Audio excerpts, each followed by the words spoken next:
My life was in total ruins.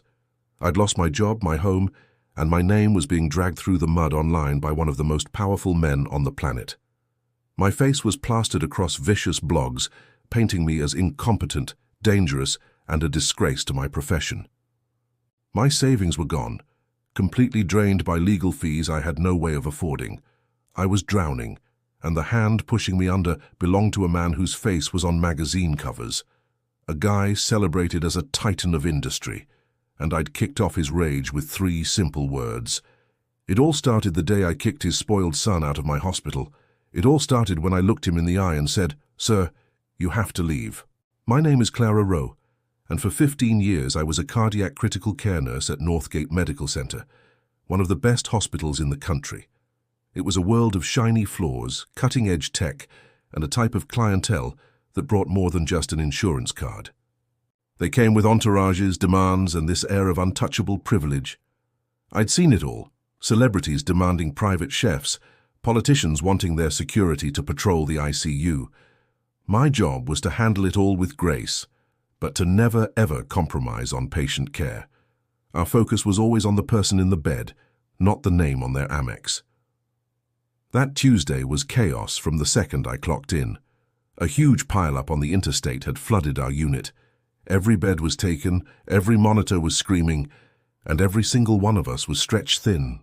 We were a finely tuned machine running way past redline, a delicate dance of saving lives where one wrong move, one single distraction could end in disaster. And it was into this symphony of controlled chaos that Julian Vance swaggered, not as a patient, but as a visitor. He was in his early 20s with a movie star smile, a designer jacket that cost more than my car, and the kind of confidence that tells you he's never heard the word no. He was there to see his friend, a guy who was stable after minor surgery but still needed quiet to recover. Julian didn't do quiet. He was shouting into his phone, laughing as he paced the hall, his voice bouncing off the sterile walls and grating on everyone's nerves. He brought in a bag of greasy fast food, filling the clean air with the smell of fried chicken, a huge violation of our rules. I went up to him politely the first time. "Excuse me, sir," I said, keeping my voice low. "I know you're here for your friend, but this is a critical care unit. We need to keep our voices down, and unfortunately no outside food is allowed. It's for the safety of all our patients." He just glanced at me, annoyed, like I was a fly he wanted to swat. Yeah, got it," he muttered, then turned his back and kept up his loud call. 10 minutes later, things got way worse. He'd wandered into his friend's room and, clearly bored, decided the IV drip monitor looked like a fun new toy. He was live streaming himself, laughing while pressing buttons on the multi-$1,000 piece of equipment that was keeping his friend alive. I heard the frantic beeps from the nurse's station and ran in to see him, phone in one hand, messing with the machine. My blood ran cold. That machine is calibrated to the micromilliliter. A wrong button, an accidental change, could shoot a lethal dose of medication straight into his friend's vein. He was about to make a deadly mistake out of sheer, arrogant boredom. This time my voice was different. No more polite requests. "Step away from the machine." "Now," I said, my voice rock solid. He actually jumped. "Whoa, chill out. I was just having some fun." "This isn't fun," I shot back, my eyes glued to the monitor, quickly double-checking the settings. Thankfully, nothing was permanently changed. "This is a hospital. That device is keeping your friend safe. You are breaking multiple hospital policies, and you are actively endangering a patient. I need you to leave. Your visiting privileges are revoked for today." He stared at me, his jaw on the floor. It was a look I'd get to know all too well, the pure shock of a rich kid finally hitting a wall. "You can't be serious. Do you have any idea who I am? Who my father is?" I had no clue, and I couldn't have cared less. "I know you're a visitor who has become a danger to my unit," I said calmly. "Security will be happy to escort you out if you'd like." The threat in his eyes was crystal clear. "You are going to regret this," he snarled, his voice low and full of poison.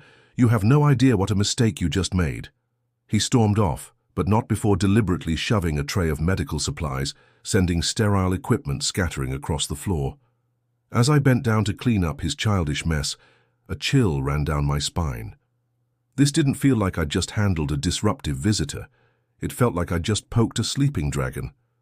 I just didn't know how big that dragon really was. The next morning, I was called into the office of the hospital administrator, Mr. Henderson.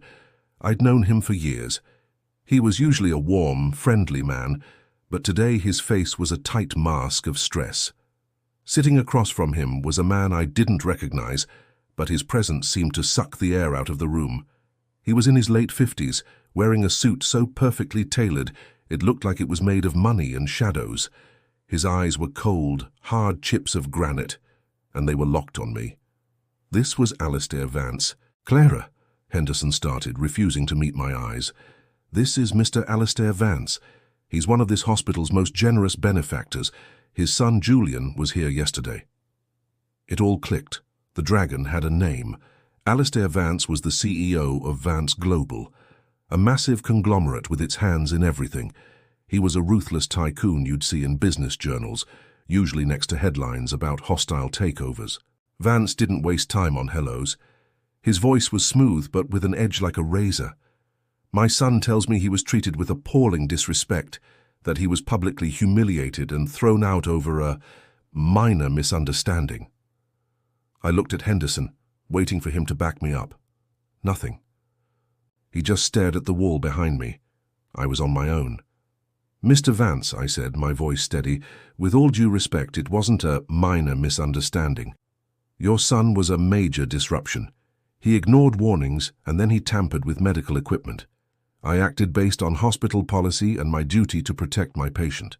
Alistair Vance smiled, and it was genuinely terrifying. "Your duty," he repeated, the word dripping with contempt. "Your duty is to provide a service. My family's donations built the wing you work in. We aren't customers. We are patrons. And you, Nurse Rowe, have forgotten your place." He turned to Henderson, his voice a low command. "This is unacceptable. I want a formal apology, and I want this nurse disciplined. In fact, I don't see how my family can feel safe here as long as she is an employee." It was an ultimatum, plain and simple. I saw the panic flash in Henderson's eyes.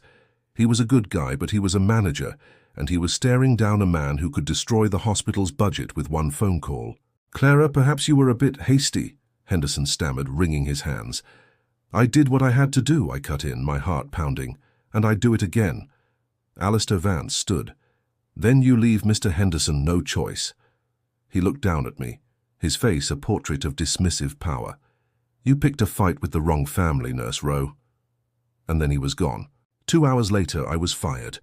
The official reason was a lie, creating a hostile environment and failure to de-escalate. The truth, I was fired because I bruised the ego of a billionaire's kid.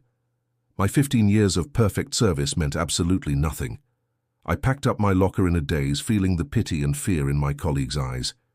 No one said a word. They couldn't. They had mortgages and families. They knew what I knew now. You don't cross Alistair Vance. But that was just the beginning. When I started applying for other nursing jobs, a strange pattern started. I'd have a great interview, they'd love my experience, and it would seem like an offer was on the way. Then, crickets. A day or two later, I'd get a cold email. "We've decided to move forward with other candidates." After the 5th time, I knew. A friend of mine, a head nurse at another hospital, finally told me the truth in a hushed phone call. "Clara, I'm so sorry," she whispered. "Your name, it's poison. The word is out that you're a troublemaker. It's coming from Vance Global's network. He's blacklisting you." He wasn't content with just getting me fired. He was making sure I could never work as a nurse again. The career I had built my entire life around was just gone. The money ran out fast.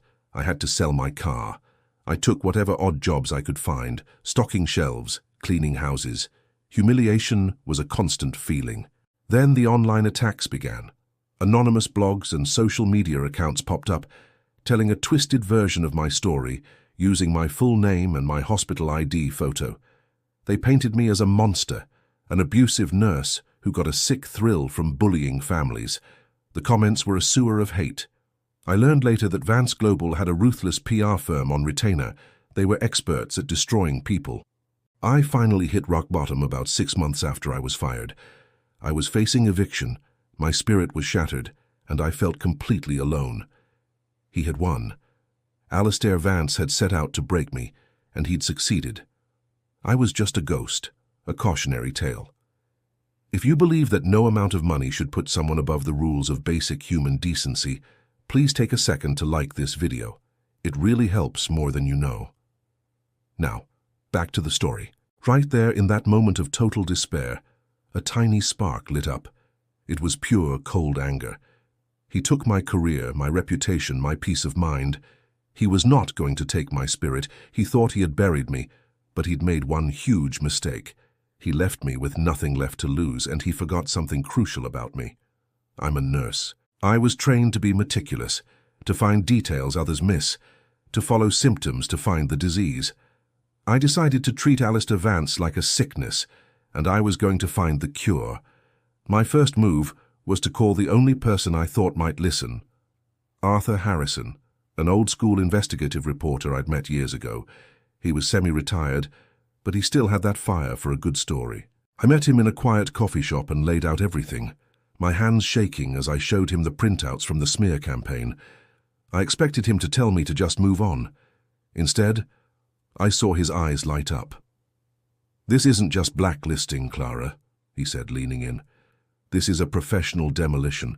A guy like Vance doesn't use this kind of firepower on one nurse out of spite. This is about absolute, unchecked power." Arthur started making calls. He told me that a man who builds an empire on aggression always leaves a trail of enemies. Our first lead came from a disgruntled former executive at a Vance global chemical plant in a small rural town. The man had been fired for not being a team player after he raised concerns about waste disposal. He was scared, but Arthur convinced him to talk to me. What he described was a nightmare. The plant was systematically dumping toxic chemicals into the local river, the town's main water source. They were faking environmental reports and bribing inspectors. And he gave me a name, a low-level lab tech who'd been forced to fudge the numbers. This was it. This was the thread I needed. For the next 3 months, living off Arthur's small pension and my last credit card, I became an investigator. I drove to that town, rented a room in a rundown motel, and started digging. I spent weeks in the local library, digging through old newspapers and town hall records. I found a terrifying spike in rare cancers and autoimmune diseases that lined up perfectly with the plant's history. Finding the lab tech was the hardest part. He was terrified. It took me 2 weeks of patient convincing, using the same calm demeanor I used on frightened patients, to get him to meet me. He broke down, consumed by guilt. He told me they had threatened his family, but he had an insurance policy. A second hidden set of lab books with the real horrifying results of the water tests. He had buried them in his backyard. That night, under a sliver of moon, we dug them up. They were my weapon. They were the truth. With the lab books, Arthur and I knew we had to play this perfectly. A direct attack and Vance's army of lawyers would bury us. We needed to launch a missile he'd never see coming. Arthur called in a favor with his oldest contact, a senior editor at a major national newspaper. We gave them everything, the real lab books, my research on the cancer cluster, the testimony from the ex-executive, and an anonymous recorded confession from the lab tech. We wove it all together with my story, framing Vance's campaign against me as a prime example of how he silences anyone who gets in his way. The paper put a whole team on it, verifying every single detail. Then, one Sunday morning, it happened. The story broke as the front page above the fold headline, "Vance Global's Toxic Secret, a billionaire's empire built on poisoned water and a nurse's ruin." The fallout was immediate and spectacular. By Monday morning, Vance Global's stock was in a freefall.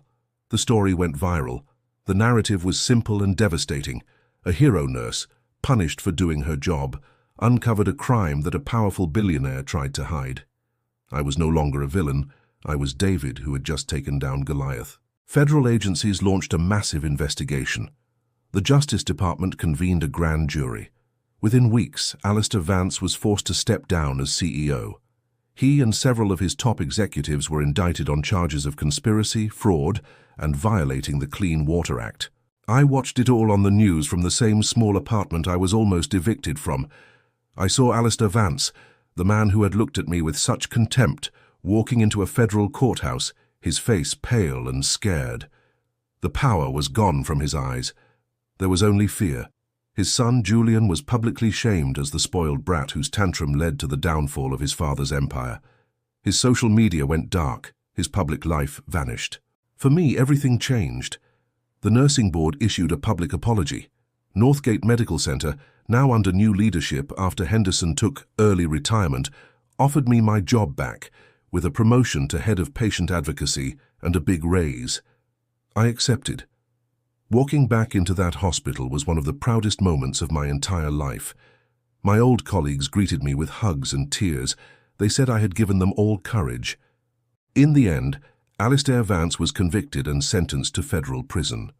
Vance Global was forced to pay hundreds of millions in fines and to create a lifetime medical trust for every resident of that small town they had poisoned.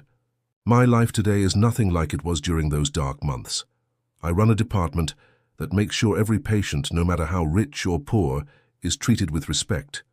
And I use the donations that people sent me to start a non-profit that gives legal and financial support to other whistleblowers in the medical field. I turned the worst thing that ever happened to me into my life's purpose. Sometimes I think about Julian Vance and wonder if he ever understood the chaos his arrogance unleashed. I wonder if he gets that real power isn't about crushing people. It's about having the strength to stand up for what's right, even when you're all alone. Alistair Vance thought he could destroy me by taking everything, but in doing so, he showed me what I was really made of. He tried to bury me, but he didn't know I was a seed. Thank you for listening to my story. If you've ever faced an injustice and found the strength to fight back, I'd be honored to read about it in the comments below. Don't forget to subscribe for more stories of justice and redemption. Remember to stand for what's right, even when it's hard. You never know whose life you might change. It might even be your own.